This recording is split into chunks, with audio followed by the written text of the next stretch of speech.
Video on impulse. I just decided to make one, so that's what you get. So yeah. Anyway, dude, I remember. Oh, this is a trip that's so random. Dude, I remember this guy, this killer. I don't remember his name, but like when I was really getting into psychology stuff, it was and like getting into impulsive behavior. Dude, this guy killed people, and he talked about it. Killed people on just complete impulse. Like he wasn't even planning on. Like he was sitting with this chick. I remember he was sitting with this chick in his house, or maybe her house, or whatever. They're sitting on the couch, and like he wasn't planning on killing her, and he just freaking, just all of a sudden was like, no, and he grabbed a lamp and just started beating her to death and killed her. Like, I mean, that is freaking, that's a trip. There's actually a lyric in a song. This is murder on impulse. Of course, it's a metal song. Of course, yeah. Murder on impulse. That's great. Anyway, okay. Yeah, this is just on impulse. So whatever comes out, yeah. So talking about, yeah, murder on impulse. Whatever comes out, that's what you get. Yeah. But seriously, my video yesterday, it was a flippin' Debbie Downer video. And that's real, though. That's just straight up. That's real, dude. Dude, someone even commented, they're like, day 160, you can't be, like, he was calling BS, he said, like, that I wasn't feeling the way I was feeling. And it's like, I'm sorry. It's dude, it's not just me. You talk to anyone that's gone through this. I mean, I would need your first-hand account, sir, or whoever. Like seriously, like, because it's real, dude. I mean, don't freaking fear it, though. Don't be scared of it. But like, yeah, dude, you're gonna deal with crap for a long time if you're on methadone or Suboxone, dude. That's just straight up. That's what it is, you know. But I do, yeah. Yesterday's video was a freaking Debbie Downer, but it was a Debbie Downer day. A little Debbie Downer, little Debbie stuff. I don't know. It's not that great. I'm not a big Hostess Little Debbie fan. Okay, anyway. I just like it fresh baked. Okay. Kind of getting manic right now, aren't I? Or just kind of... Anyway. Yeah, I'm not feeling as bad right now. Kind of took me a while to get rolling today. But anyway. But basically what I wanted to say is, like, dude, I don't want that video to, like, scare people. Or you know what I mean? Like, it's what it is. It's fine. It's not that big of a deal. Like, we have to be patient. We have to stay patient, obviously, through this whole process. But, dude, as it gets, dude, as the months go on and on and on and on, and you're thinking that you should be feeling better, or, you know, you kind of were feeling better, and then you kind of go back or whatever. Dude, just be patient. Stay in it. Don't give up. Seriously, I know I always say that kind of stuff. But dude, it's really crazy. You know, people go so far, they'll go so far, and then they relapse and they never do it again or whatever, you know. And it's like, dude, you might have been so close for really turning a major corner or whatever, or maybe you're just having a bad week. It's not going to go on for months and months, or you know what I mean. But I just wanted to make this just like remind, like, dude, stay patient, okay? And stay just, you know, just be advised or be smart, or just, or what I even want to say is just like, be logical or realistic about this whole thing. Like, I've said this a million times, dude. I have been on opium every day of my life, other than, you know, sometimes where I got clean, you know, for 7 months, no longer than 7 months. And I was taking kratom, so I was still triggering some opioid receptors in my brain. Okay, when you take that crap for nearly 12 years or whatever, you know, over a decade, dude, some people I talk to have freaking been taking stuff for like 30 years.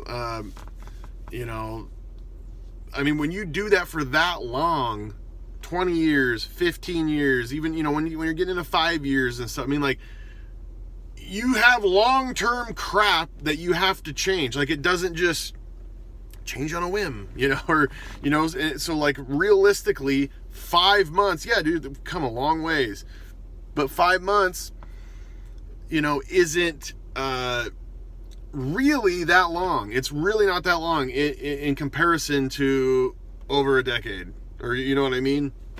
So you got to remember that. Like, don't get discouraged, and stay patient. Don't let it scare you. This is nothing to be freaking afraid of, okay? Seriously, it's nothing to be freaking afraid of. Like, it's not fun. It's not supposed to be fun, though. It's not, you take it on as what it is, but it's going to be so good when we come out on the other side. Absolutely, 100%. We're going to be able to freaking rock and roll. I don't even know. Whatever. You're gonna be able to do whatever the heck you want to do. Like, seriously. You just are, okay? Seriously, you're gonna be able to live for the Lord all the way, baby. Seriously, all the way. That's something too, real quick, is refresh in the Lord.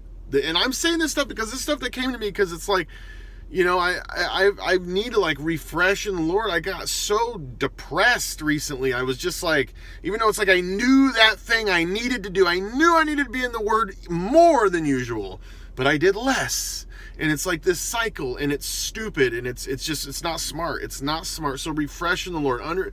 We got to recognize that, like, when we kind of are kind of slipping off, or just kind of, you know what I mean? Like, hey, maybe you do backslide a little bit. Maybe that's what wakes you up a little bit. And I've had I've backslid on some stuff, dude.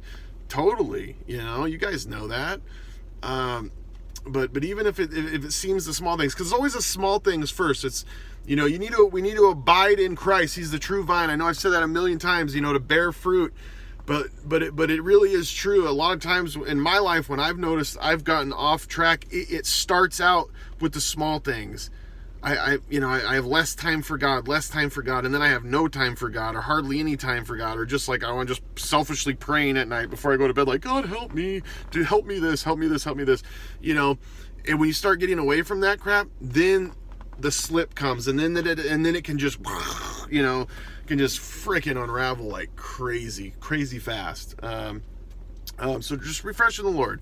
And something else I was thinking about, because I was thinking about this today, dude, earlier today, because I wasn't feeling great, and I just was sick of being sappy though too, but like, I know I say this all the time, but be grateful, okay? Being grateful. We're not entitled to anything. I know we live in a society where everyone thinks that they have all this entitlement and all this stuff. It's like, who the hell said that? Like, I mean, yeah, you're blessed that you live in the West or whatever, and now you think you need free college. I mean, like, who the hell, or whatever. I don't mean this to get political, but seriously, in the human condition, it's like, what? Like, what? Why are you entitled to anything? I mean, really, like, dude, again, I say this all the time, but dude, look around the world now, sure, but just the history of humanity, okay? And we're talking about free college, and this healthcare is not good enough. Like, dude, it's pretty damn good you even have any healthcare, and that you can't be denied in the hospital. I mean, like, my goodness gracious, frickin', we need to be grateful. We need to stay grateful. And that, I'm telling you right now, dude, when I was thinking about stuff today and how grateful I really need to be, and like how ridiculous my thinking is, because I'm just like, you're just like, get like, oh, this is just, if it wasn't for God, I would just be, it'd be so messy. It'd just be like, what's the point of living, and and bickering, and my life's so terrible. It's like, dude, my life isn't frickin' terrible. I got a house, I got water and heat, and I got a car. That power. Lazarus is still going. No, but you know what I mean? Just, dude, I'm never hungry. I'm never freaking hungry. There's people that are hungry all over the world, all over the centuries, and I mean, seriously, the millennia is like hungry people. Dude, our problem is we're too fat. You know what I mean? Like, I had to like lose weight and get in shape. Like, that's a pretty good freaking problem to have. Like, but seriously, because when you're really freaking depressed and you're going through this crap, dude, and obviously I know how hard it is. It sucks, dude. It freaking sucks. We got to stay grateful to God, obviously, and His grace and everything that He's blessed us with, for sure. Well, I guess everything comes from God. So yeah, but just, look at the small things that aren't so small. Like I always say, like, dude, the small things that really aren't that small, like not being hungry it seems like a small thing, because we have so much. we got internet, we got electricity, we got heat, we got air conditioning, we have water, all this stuff. We got, dude, it's like, do you want chicken, beef, or pork, or lamb, or fish tonight? I mean, and then what do you want for your side? And what do you want to drink? And dude, we're so blessed. Just let us be grateful, okay? Because it's gonna help. It literally, I've said this before, psychology's, it's the truth, is, giving thanks and being grateful reduces stress, and putting things in perspective really, really helps. Like I was thinking about this actually today, and it really helped me. It gave me a great feeling, actually. Promise. I was thinking about God, and I was thinking about how my earthly life has been way more luxurious and better than Jesus' earthly life. Born in a barn with animals, he had to work hard. He worked hard as a carpenter till he was 30, and then he goes on and lives the most selfless. He was the most dependable son. He was always there, doing his thing. Here he's God, and he's working this humble job too. I know, because we all have those moments at work. We're like, what am I doing here? I'm smarter than this, or whatever, and just not being grateful or whatever. But it's like, I was thinking about that, like, dude. And all that, and then the time that he lived, and all this stuff, and people were trying to kill him all the time, and he wasn't getting sleep and whatever, and then it just obviously ultimately the way he died, like he got beaten, beyond recognition, beaten with whips and all that stuff, dude. We know, and crucified, terrible crucifixion, terrible death, obviously, we know that. But I was thinking about that, and I was thinking like, because I'll be 31 here pretty soon, and I was thinking like, my earthly existence has been way more comfortable and better, you know what I mean, like than God when he came down, or you know what I mean. So just, I don't know, put that in perspective. My grandpa, freaking, I know you guys, but it's like, dude, he had to go fight in a world war, didn't have a choice. In fact, things were so rough for him. He was on I know this is random, but he was living in New Mexico on this farm, and they'd catch rattlesnakes and all this crap.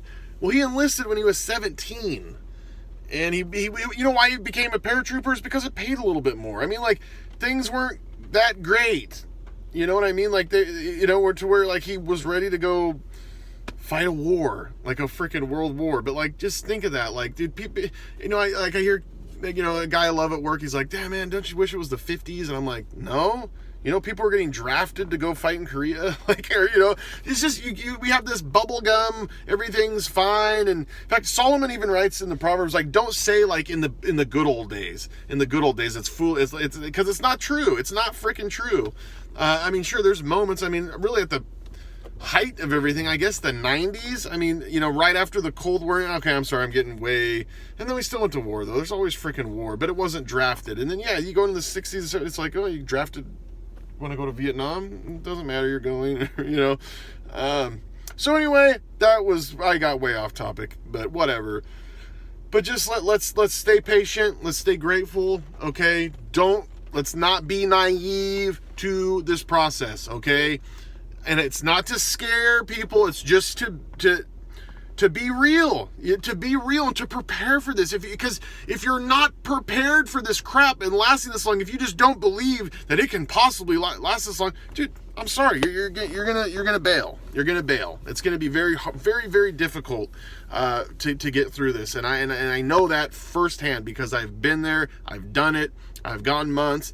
Dude, this is normal. I've said this a million times too. It's like, people will tell me, like, there's no way, no, that's not true. Yeah, it is. I've done this before, and it was like this before, too, and it's this way now. And you go look at people that have gotten clean, really, and yeah, that's what it is. You're going to deal with this crap for a while. And everyone is different, though. Everyone has their own little, variations of crap. But anyway, rejoice always, Paul writes, okay? All right? Let's not grow weary of doing good and staying on this path. Every day clean is a victory, obviously. And you know, we're doing the right thing. We're doing the right thing for our families. We're doing the right thing for ourselves. We're doing the right thing for our God. Okay, believe that. Don't forget that. Do not forget that. Don't ever forget how severe this whole process is and why we started doing this. You know I say that all the time, but these reminders are freaking good. You know, so patient, refresh in the Lord, and crap. What was the? Oh yeah, staying grateful. Yeah. All right. Okay. God bless all y'all. V for victory. God bless and salute.